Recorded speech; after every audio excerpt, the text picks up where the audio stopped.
ललितपुरको एकान्त कुना र नक्खुचोक जाने बाटो आजदेखि वान वे सिंहदरबारभित्र प्रवेश गर्दा मास्क अनिवार्य। पेट्रोलियम पदार्थको आयातमै बाहिरियो 3 खर्ब 20 अर्ब। निर्वाचन महँगो भयो, श्रमजीवी र क्रान्तिकारीले जित्न मुस्किल छ, प्रचण्डको भनाई। पशुपतिमा बलात्कार आरोपी सामु औँठा छाप दिएर दीक्षा लिनेको लस्कर। प्रधानमन्त्री सहभागी कार्यक्रममा नागरिकता विधेयक र एमसीसीको विरोध गर्दै नाराबाजी। नेपालको व्यापार घाटा 17 खर्ब रुपियाँ नाग्यो। 19 खर्बको आयात हुँदा 2 खर्बको निर्यात। प्रहरीले छानबिन समितिलाई बुझाएको सीसीटीभीको फरेन्सिक रिपोर्ट आज खोलिँदै।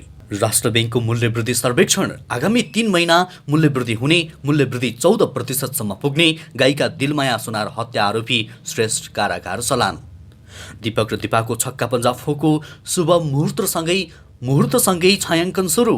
मंकीपक्स संक्रमण जनस्वास्थ्य आपतकालका रूपमा घोषणा। साफ U20 नेपालको सुरुवाती शानदार जित।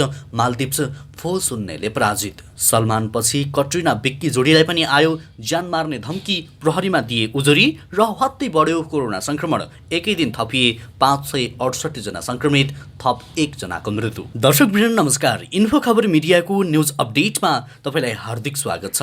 आज पनि केही चर्चामा रहेका महत्त्वपूर्ण समाचारको साथमा म सन्तोष कठायत उपस्थित भइसकेको छु। पूरा समाचार अत्यन्तै धेरै महत्त्वपूर्ण भएकाले अन्तिमसम्म हेर्नुहोला र समाचारलाई हाम्रो मेहनतको लागि एउटा सानो लाइक अवश्य गर्नुहोला। पलपलको न्यूज अपडेटका लागि हाम्रो च्यानललाई सब्स्क्राइब गर्नुहोला। हामी दिनहुँ ताजा र भरपर्दो समाचार अपडेटको साथमा उपस्थित भइरहेका हुन्छौँ। हाम्रो समाचारलाई कुन ठाउँबाट यति बेला हेर्दै हुनुहुन्छ तलको कमेन्ट बक्समा जानकारी गराउनुहोला। पहिलोपटक हेर्दै हुनुहुन्छ भने फर्स्ट टाइम लेखेर तलको कमेन्ट बक्समा जानकारी गराउनुहोला। दर्शकवृन्द अब खबर विस्तारमा। विश्व सम्पदा सूचीमा सूचीकृत पशुपतिनाथको मूल मन्दिरमा प्रवेश गर्ने द्वारैमा अहिले अतिरुद्र महायज्ञ चलिरहेको छ। नेपाली काङ्ग्रेसका नेता विमलेन्द्र निधि, प्रकाशमान सिंह लगायत पनि यज्ञमा पुगेका छन्। झट्ट देख्नलाई लाग्छ पशुपति मन्दिरमा कुनै प्रख्यात सन्तले पुराण भनिरहेकाले देशका भिआइपीहरूदेखि सामान्य नागरिकसम्मको लस्कर पशुपतिमा लागेको हुनुपर्छ। तर गोरिएर हेर्नलाई यी दृश्य अनौठा लाग्छन्, किनकि जसको यज्ञ सुन्न नेता, सरकारी वकिलदेखि प्रहरी हाकिमहरूको लस्कर लागिरहेको छ, ती व्यक्तिहरू कोही नभएर बलात्कार आरोपी सिद्धबाबा भनिने कृष्णगिरी हुन्। उनीहरूलाई महायज्ञका प्रमुख वाचक गिरी बलात्कारका आरोपी हुन् भन्ने थाहा नभएको पनि होइन। विचाराधीन अवस्थामा रहेका बेला आरोपीले सार्वजनिक समारोह गर्दै हिँड्नु, अझ त्यसमा मुलुकका भिआइपीहरू सरिक हुनु अनौठो विषय भएको नागरिक अगुवा मोहना अन्सारी बताउँछिन्। अदालतमा विचाराधीन रहेको मुद्दामा प्रतिवादी रहेका व्यक्तिको पुराणमा भिआइपीहरूको लस्कर लाग्नुले मुद्दालाई पनि प्रभावित पार्न सक्ने जानकारहरू बताउँछन्। त्यस्तै अब देउबाको विरोधको प्रसङ्ग। प्रधानमन्त्री शेरबहादुर देउबा उपस्थित कार्यक्रममा प्रधानमन्त्री विरुद्ध नाराबाजी भएको छ। सोमबार काठमाडौँको कमलादी स्थित नेपाल प्रज्ञा प्रतिष्ठानमा भएको राष्ट्रिय विभूति भीमसेन थापाको 248औं जन्म जयन्तीको अवसरमा आयोजित भीमसेन थापा स्मृति पुरस्कार प्रदान समारोहमा केही युवाहरूले प्रधानमन्त्री देउबाको विरुद्धमा नाराबाजी लगाएका थिए। उनीहरूले राष्ट्रिय एकताको रक्षा गरौँ, स्वाधीनताको रक्षा गरौँ, नागरिकता विधेयक खारेज गरी एमसीसीको मतियात मुर्दाबाद लगायतका नाराहरू लगाएका थिए। कार्यक्रमलाई सम्बोधन गर्दै प्रधानमन्त्री शेरबहादुर देउबाले भीमसेन थापा जस्ता वीरहरूको विषयमा नयाँ पिँढीलाई जानकारी गराउन आवश्यक रहेको पनि बताएका छन्। दर्शकवृन्द, नागरिकता विधेयकको यति बेला सर्वत्र विरोध भइरहेको छ। यस विषयमा तपाईँको धारणा कृपया कमेन्ट गर्नुहोला। त्यसै अब प्रचण्डको प्रसङ्ग। नेकपा कम्युनिस्ट पार्टीका अध्यक्ष पुष्पकमल दाहाल प्रचण्डले विद्यमान निर्वाचन प्रणालीका कारण श्रमजीवी जनता र क्रान्तिकारीले निर्वाचन जित्न मुस्किल हुँदै गएको बताएका छन्। गाउँपालिकाको अध्यक्षमा जित्नका लागि रु 10 करोड बराबरको खर्च भएको विवरण सार्वजनिक भएको सन्दर्भ जोड्दै उहाँले सङ्घीय निर्वाचन जित्नका लागि अर्ब बराबरको खर्च हुने अवस्था देखिएको उनको भनाइ छ। संविधानले सङ्घीय लोकतान्त्रिक गणतन्त्र संस्थागत गरेको भए पनि यस विरुद्ध केही तत्त्वले जिहाद छेडेको र सङ्घीयता विरुद्ध उभिने दृढता गरेको देखिएको उहाँले बताउनुभयो। धेरै पैसा खर्च गर्न सकेन भने वा अनेकन तिग्दम गरे पनि निर्वाचन जित्न नसक्ने अवस्था सृजना भएको अध्यक्ष दाहालको भनाइरहेको छ। त्यस्तै अब दिलमायाको प्रसङ्ग। लोकगायिका दिलमाया सुनारको हत्या आरोपमा पक्राउ परेका युवा जेल चलान भएका छन्। सुर्खेत गुरबाकोट नगरपालिका 2 की 33 वर्षीय सुनार 11 असारमा बालजु स्थित आफ्नै कोठामा मृत फेला परेकी थिइन्। उनको हत्याको आरोपमा प्रहरीले सिन्धुपाल्चोक चौतारा साँगाचोक गरी नगरपालिका 1 का 38 वर्षीय सूर्य भन्ने खिलबहादुर श्रेष्ठलाई पक्राउ गरेको थियो। श्रेष्ठलाई आइतबार जिल्ला अदालत काठमाडौँले पूर्वपक्षका लागि जेल चलान गरेको हो। प्रहरीको अनुसन्धानले घटनामा संलग्न रहेको अभियोगमा श्रेष्ठलाई पक्राउ गरेको थियो। त्यस्तै अब आर्जु देउबाको प्रसङ्ग प्रधानमन्त्री पत्नी आर्जु देउबाको शल्यक्रिया सम्पन्न भएको छ। आर्जुको भारत नयाँ दिल्ली स्थित म्याक्स अस्पतालमा पाठेघरको शल्यक्रिया भएको हो। आर्जुले स्त्री रोग चिकित्सक द्वय डाक्टर हरित चतुर्वेदी र कन्किता बात्रा मोदीलाई सफल शल्यक्रियाका लागि धन्यवाद दिएकी छन्। प्रधानमन्त्री पत्नी आर्जु 1 महिना यता नयाँ दिल्लीमा छन्। सत्तारूढ माओवादी केन्द्रका अध्यक्ष प्रचण्ड भारत भ्रमण गएका बेला प्रचण्ड र आर्जुबीच छलफल भएको एक तस्बिर सार्वजनिक भएको थियो। प्रचण्डले आर्जुसँग सत्ता गठबन्धनबारे भारतको मध्यस्थतामा छलफल गरेको चर्चा भएको थियो। त्यस्तै अब मूल्य वृद्धिको प्रसङ्ग। बढ्दो मूल्य वृद्धि र खपतका कारण अब 1 वर्षको अवधिमा पेट्रोलियम पदार्थको आयातमा मात्रै ठूलो परिणाममा नेपाली मुद्रा बाहिरिएको छ। एक विवरण अनुसार 1 वर्षको अवधिमा रु 1.25 खर्ब बढी नेपाली बाहिरिएको छ। भन्सार विभागले आज सार्वजनिक गरेको गत आगामी वर्ष 2078-79 को तथ्याङ्क अनुसार नेपालले भारतबाट रु 3 खर्ब 20 अर्ब 32 करोड 74 लाख 65 हजार बराबरको पेट्रोलियम पदार्थको आयात गरेको हो। तथ्याङ्क अनुसार 1 वर्षको अवधिमा सबैभन्दा बढी डिजेल आयातमा नेपाली रुपियाँ बाहिरिएको पाइएको छ। 1 वर्षको अवधिमा नेपालले रु 1 खर्ब 68 अर्ब 23 करोड 32 लाख बढीको डिजेल मात्रै आयात गरेको हो। रु 71 अर्ब 38 करोड 82 लाख 88 हजार बराबरको डिजेल र 65 अर्ब 55 करोड 9 लाख बराबरको खाना पकाउने एलपी ग्यास र 15 अर्ब 15 करोड 49 लाख बराबरको हवाई इन्धन आयात भएको छ। त्यस्तै अब मास्क अनिवार्य गरिएको प्रसङ्ग। कोरोना भाइरस कोभिड-19 महामारी पुनः बढ्न थालेपछि कोभिड-19 सङ्कट समन्वय केन्द्रले सिंहदरबारभित्र सुरक्षा सतर्कता अपनाउन परिपत्र गरेको छ। सिंहदरबारभित्रका सबै मन्त्रालय, कार्यालय र सचिवालयलाई परिपत्र गर्दै केन्द्रले यस्तो निर्देशन दिएको हो। अब सिंहदरबारभित्र प्रवेश गर्दा मास्क अनिवार्य प्रयोग गर्नुपर्ने भएको छ। सिंहदरबारभित्रका प्रत्येक मन्त्रालय र सचिवालयको प्रवेशद्वारमा सेनिटाइजरको व्यवस्था मिलाउनु पर्नेछ। यस्तो सतर्कता बैठक, गोष्ठी तथा सेमिनारमा समेत अपनाउनु पर्ने भएको छ। त्यस्तै अब अर्को प्रसङ्ग। नेपाल प्रहरीको केन्द्रीय प्रहरी विधि विज्ञान प्रतिष्ठानले प्रयोगशालाले बजेट घोषणाको अघिल्लो दिन जेठ 14 गतेको सीसीटीभी फुटेजको रिपोर्ट संसदीय विशेष छानबिन समितिलाई दिएको छ। प्रयोगशालाले सोमबार समितिलाई रिपोर्ट दिएको हो। स्रोतका अनुसार सिलबन्द रहेको रिपोर्ट मङ्गलबार बिहान समितिको बैठकमा खोलिनेछ। समितिले अर्थ मन्त्रालयबाट सीसीटीभी फुटेज मागे पनि जेठ 14 को फुटेज नपाएपछि रिकभरका लागि प्रहरीको फरेन्सिक ल्याब पठाएको थियो।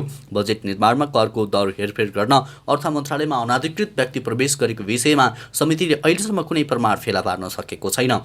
समितिका सदस्य समेत तत्कालीन अर्थमन्त्री जनार्दन शर्माको कल डिटेल हेर्ने नहेर्ने भन्ने विषयमा विवाद उत्पन्न भएको छ।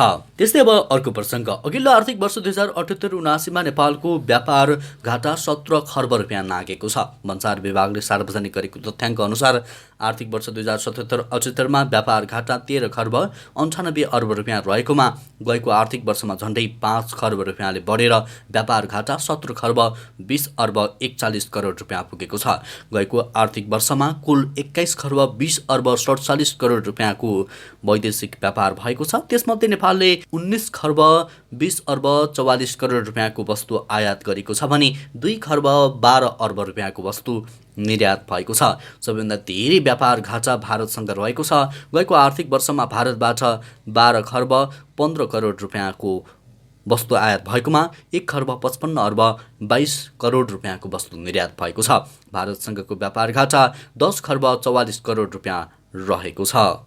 त्यसैगरी अब अर्को समाचार। ललितपुर महानगरपालिकाले ललितपुरको एकान्त कुना र नक्कुचोक चौबाटो क्षेत्रमा आजदेखि एकतर्फी बनाएको छ। महानगरले एक विज्ञप्ति जारी गर्दै मंगलबार बिहान 8 बजेदेखि साँझ 8 बजेसम्म सवारी साधनलाई निषेध गरिएको जनाएको हो। विज्ञप्तिमा भनिएको छ, चारपाङ्ग्रे सवारी साधनहरूलाई मिति 2079 साल श्रावण 10 गते मंगलबारबाट बिहान 8 बजेदेखि एकतर्फी गरिने बेहोरा जानकारी गराउँदै आवश्यक सहयोगको लागि अनुरोध गरिएको छ।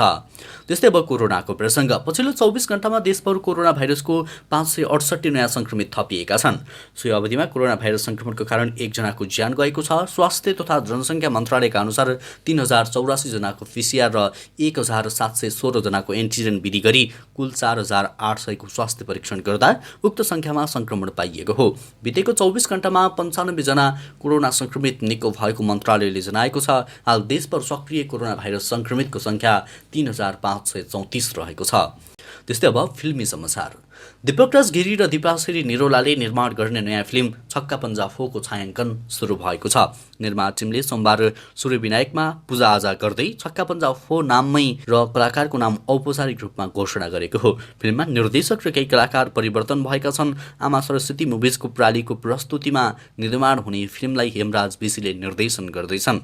यसअघिका तीनै श्रृङ्खला दिपाश्री निरौलाले निर्देशन गरेकी थिइन्। कार्तिक दोस्रो साता प्रदर्शनको योजना रहेको फिल्ममा दीपक राजगिरी, बेनिसा हमाल र मलिना जोशी, निर्मल शर्मा, केदार घिमिरे, निर शाह, दिपाश्री निरौला लगायतको अभिनय रहने बताइएको छ। त्यस्तै अब ज्यान मार्ने धम्कीको प्रसङ्ग। बलिउडका चर्चित जोडी विक्की कौशल र कट्रिना उजुरी दिन पुगेका छन्। भारतीय मिडियाका अनुसार कट्रिना र विक्की ज्यान मार्ने धम्की आएको भन्दै प्रहरीकोमा पुगेका हुन्। उनीहरूले आफूमाथि ज्यान मार्ने धम्की आएको भन्दै प्रहरीमा उजुरी दिएका छन्।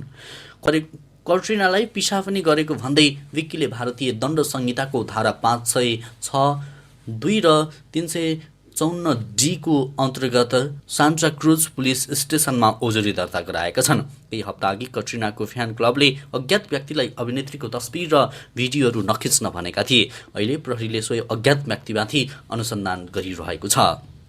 त्यस्तै अब अर्को समाचार। विश्व स्वास्थ्य संगठन WHOले मंकीपक्स संक्रमणलाई जनस्वास्थ्य आपतकालमा घोषणा गरेको छ।